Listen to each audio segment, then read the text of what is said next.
Hello everyone, আজকে আমরা দেখব কিভাবে আরজিবির ভ্যালু ব্যবহার করে আমরা কোনো রং নির্ণয় করতে পারি। তো চলো শুরু করা যাক। তো প্রথমে আমাদের বুঝতে হবে যে আরজিবি এইটা দিয়ে কি বোঝায় এবং এটা সর্বোচ্চ এবং সর্বনিম্ন মানটা কি। তো আর দিয়ে বোঝায় হচ্ছে আমাদের রেড, জি দিয়ে বোঝায় হচ্ছে গ্রিন, আর বি দিয়ে বোঝায় হচ্ছে ব্লু। তাহলে তিনটা রং বোঝায় আর জি বি, রেড, গ্রিন আর ব্লু।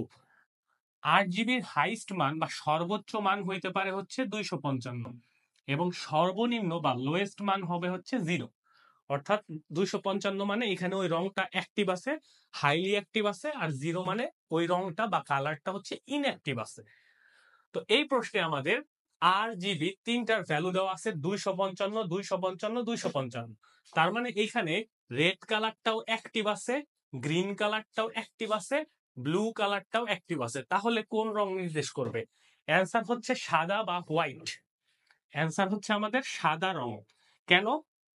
কারণ সাদা রং বা white wrong is the combination of red, green and blue.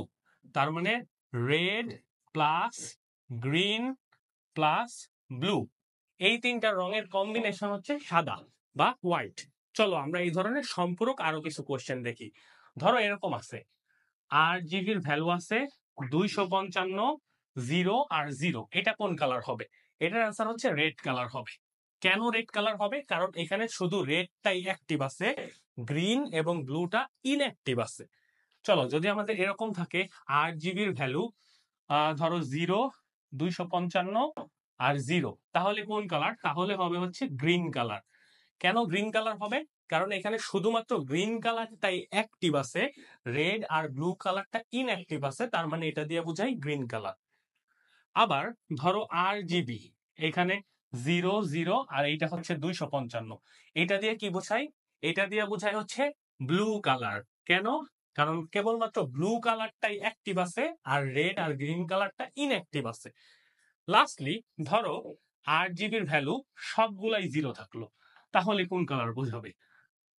এখন অ্যান্সার হবে হচ্ছে ব্ল্যাক কালার। কেন?